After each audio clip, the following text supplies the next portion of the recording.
Bonjour, bonjour, bonjour. Alors je fais la vidéo maintenant parce que ça va mieux. Voilà. Je ne l'ai pas faite sur le moment où ça n'allait pas. Donc là ça va mieux, donc je peux faire la vidéo. Alors il y a quelques jours de cela, j'ai eu mon père au téléphone. Et puis bon, ben voilà, hein, comme d'habitude, on lui change les pansements aux jambes et aux pieds. Bon, il prend un peu le vélo pour aller faire des petites courses, où il va à pied mais pas très loin, hein, parce qu'il avait eu des problèmes de santé. Il avait déjà été en clinique, à l'hôpital, tout ça. Bon, ça, tout ça, vous le savez, puisque j'avais déjà fait des vidéos là-dessus.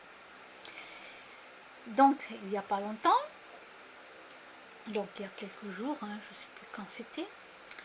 Et aujourd'hui, je reçois un coup de fil de mon oncle. Mon oncle, donc, il a une maison à la mer. Et de la mer, donc, là-bas, il me téléphone. Et il me dit, est-ce que tu as des nouvelles de ton père et tout. J'ai dit, bah, écoute, moi je l'ai eu il y a quelques jours, hein, je ne sais plus quand, oui et tout. Bon, lui, il n'arrive pas à le joindre. Il fait que téléphoner, il n'arrive pas à le joindre, il tombe sur le répondeur sur son téléphone portable, il appelle à la maison, ça répond pas. Sa fille, elle est venue hier ou avant-hier, elle a tapé chez mon père, ça ne répondait pas, donc bon, après elle est repartie. Il s'est dit qu'il avait dû sortir, hein, voilà. Alors, Donc, donc je lui dis, écoute, je vais essayer de l'appeler, tout ça, et je vais voir, voilà, etc. Donc, allez, vas-y, que je téléphone, ça répond pas. Et puis bon, avec mon oncle, moi je dis à mon oncle, écoute,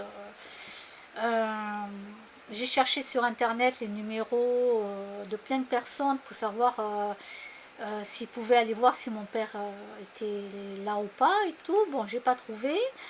Donc, ben, ce que j'ai fait, ben, du coup, j'ai appelé les pompiers et j'ai demandé aux pompiers d'aller voir. Donc, les pompiers sont allés et mon père n'y était pas dans la maison. Il n'y était pas.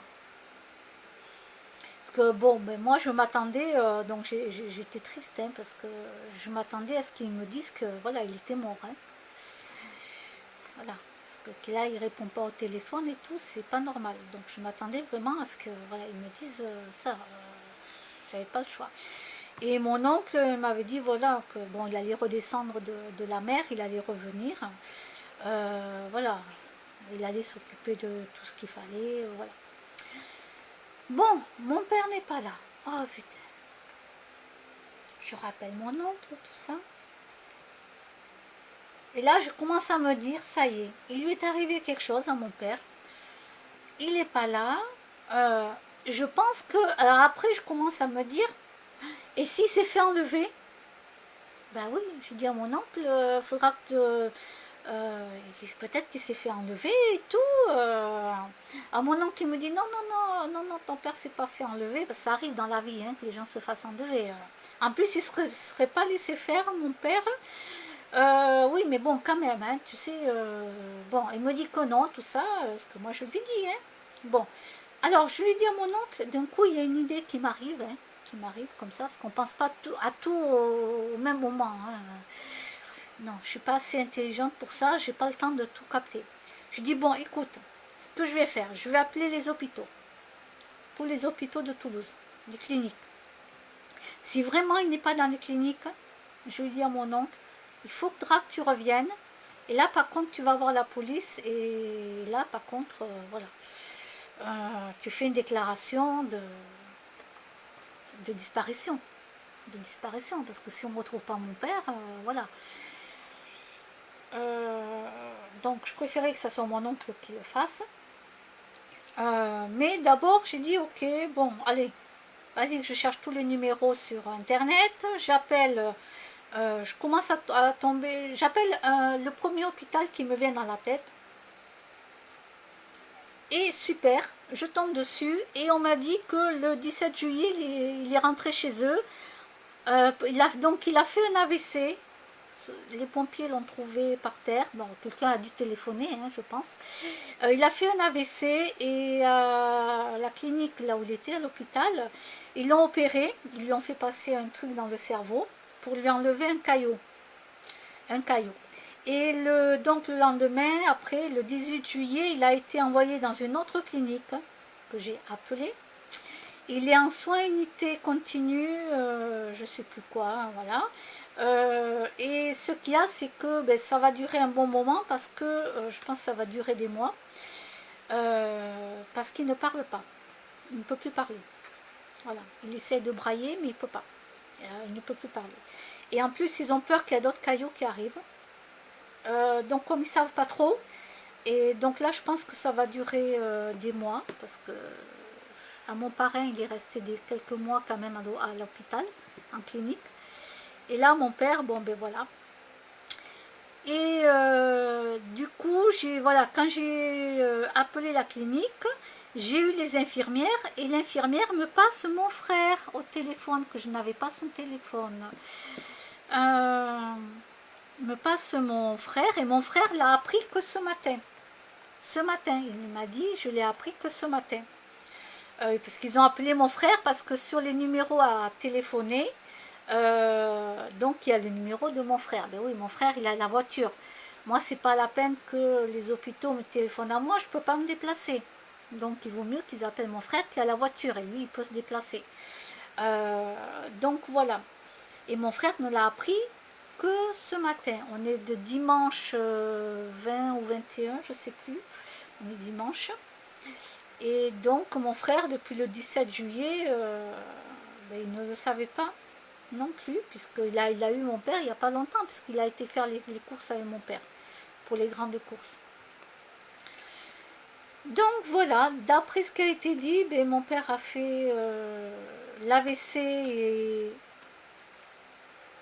il était en vélo. Voilà. Après, je ne peux pas vous en dire plus, j'en sais rien. Je ne sais pas, en tout cas, il a été voilà, opéré. Là, ils lui ont passé un truc, ils lui ont enlevé le caillot, il a des points de suture, c'est tout ce que je sais. Et il ne peut pas parler. Voilà. Alors, des AVC, des AVC, tout le monde peut en faire. Des crises cardiaques, tout le monde peut en faire. Même des sportifs font des AVC. D'accord?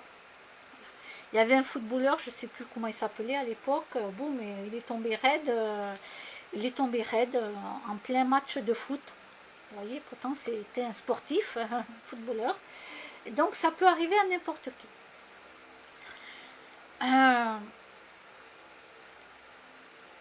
Alors c'est vrai que j'étais très très triste parce que je m'entendais. Pour moi, mon père était mort. Hein. Les pompiers allaient le trouver, il était mort. Voilà. Donc je m'attendais à ça. Bon, maintenant on sait qu'il n'est pas mort, on sait qu'il est à l'hôpital et on sait qu'on n'a pas besoin d'aller alerter la police comme quoi il a disparu. Qu'est-ce que je voudrais dire, c'est que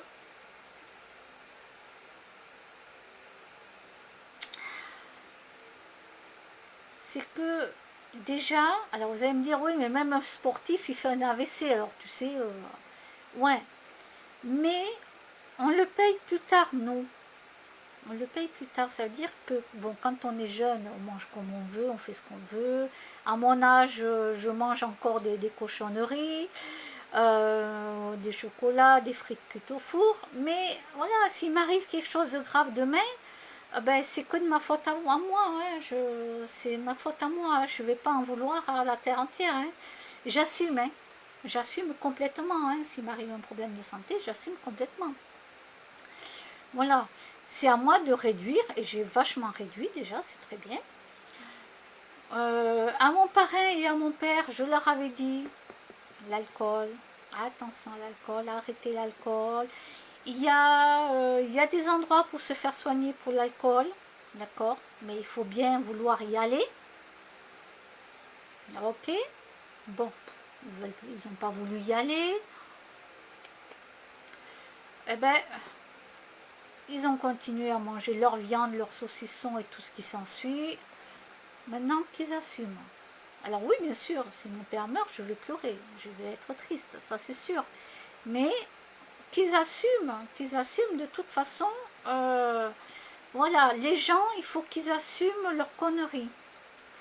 Continuer à boire, ou continuer à fumer, ou continuer à manger des cadavres d'animaux là qui sont morts, ou les bouffer, ben vous assumez. Voilà, je ne vais pas vous plaindre. Voilà, et moi demain s'il m'arrive quelque chose, eh bien j'assume. Je ne vais pas me plaindre. Même si j'ai vachement baissé par rapport à avant. Voilà. Donc, je m'attends à ce que, ben voilà, écoutez, mon parrain, lui, il est dans un état, bon, voilà. Il est rentré chez lui depuis un moment, mais ben, écoutez, dans la vie, ce qu'on fait, on a les conséquences plus tard. Et même si on est en bonne santé, des fois, dans la vie, on a eu des chocs émotionnels et on peut être en très bonne santé et un jour, il peut nous arriver quelque chose. Voilà, c'est comme ça. C'est comme ça. Et là, mon père, moi je lui avais dit, je lui avais encore dit qu'il faut qu'il aille dans une clinique se faire soigner pour l'alcool et tout. Non, non, non, non, non, non, non, non, non. Bon, viens pas te plaindre. C'est ce que je lui avais dit, hein. Ne viens pas te plaindre. Hein. Voilà. Donc, euh, donc voilà. Maintenant, je pense qu'il va rester longtemps à la clinique, parce que, vu qu'il ne peut pas parler. Voilà. Alors mon frère, le pauvre, comme il y va, alors lui, ben voilà, il a appris ça ce matin, il a été... lui, le pauvre, il le voit, mon père, que dans l'état qu'il est et tout, donc il en souffre énormément. Hein. Il en pleure, hein, parce qu'il n'arrive pas à parler avec mon père, il n'arrive pas... il lui donne un papier et un stylo, mais il écrit comme un chat. Déjà en temps normal, pour arriver à lire mon père, je vous dis pas. Alors là... non, parce que moi j'avais dit à mon frère, bon ben écoute, tu lui prends la main, voilà, ou tu lui fais avec les yeux, tu lui dis, bon ben la main, tu me serres la main une fois si c'est pour oui, tu me serres la main deux fois si c'est pour non, voilà, ou les clignotements pour les yeux, une fois c'est oui, deux fois c'est non, voilà, pour essayer de communiquer, de pouvoir répondre. Bon, alors mon frère, il m'a dit que lui donnait un papier, un stylo, il écrit comme il peut, mais c'est illisible, quoi. Il n'arrive pas à lire. Il n'arrive pas à lire. Donc, là, maintenant, celui qui souffre le plus, ben, c'est mon frère, hein, parce que c'est mon frère qui va. C'est mon frère qui le voit dans l'état qu'il est. Et donc, le pauvre, il en souffre énormément. Donc, ben, voilà, mon frère, il a mon numéro de téléphone. Euh, voilà. Moi, j'ai le sien. Et puis voilà, et puis on va rester en contact. Voilà, on va reprendre le contact, on va rester en contact. Euh, parce que c'est comme ça dans la vie, ben, vous savez, hein, dans les familles on se dispute, dans les familles ça va pas, on coupe les ponts, on arrête tout. Et parfois, ben voilà, on reprend contact parce que ben, voilà, un des parents voilà, vous décède et c'est là qu'on reprend contact. C'est malheureux à dire, mais c'est dans ces moments-là que l'on reprend contact. Et voilà. Parce que moi, je l'aime bien, mon frère, c'est pas un souci. C'est pas un souci, mais il y a eu des choses que ça n'allait pas. Bon, bref. Euh, donc on va rester en contact, moi c'est pas un souci. Mais bon, il faut qu'il arrive des choses graves pour qu'on se reparle. C'est comme ça, c'est la vie. Alors bah, écoutez,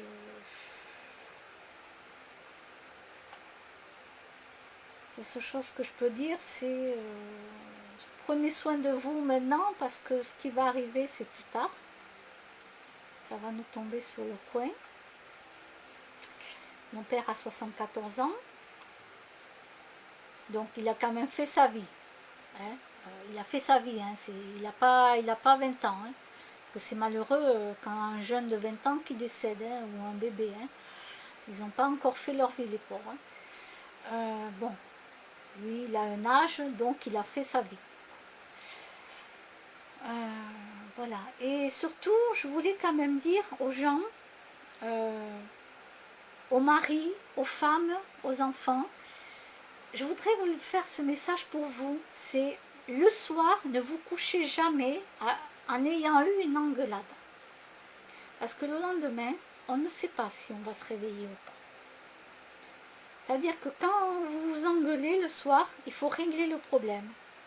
Il ne faut jamais se coucher avec le problème qui n'est pas réglé, avec une engueulade. Parce que ça peut arriver à n'importe quel moment. Le matin, c'est pareil, ne vous engueulez pas. Réglez le problème. Avant de partir les enfants à l'école, commencez pas à envoyer balader vos parents ou que les parents envoient balader les enfants et vous partez comme ça. Il peut très bien avoir un accident grave sur le chemin et vous apprenez que votre enfant est mort. D'accord? Et vous allez vous en vouloir toute votre vie de vous être engueulé avec votre enfant. Réglez le problème et ne partez jamais sur une colère ou une engueulade. Et vous les parents, dites à vos enfants que vous les aimez. C'est très important. Pour plus tard, quand ils vont grandir. Dites à vos enfants que vous les aimez. Et ça, il faut le dire déjà tout petit. Tout petit aux enfants. Voilà. Bon, ben, je vous dis à bientôt et on verra pour les nouvelles comment ça se passe plus tard. Au revoir.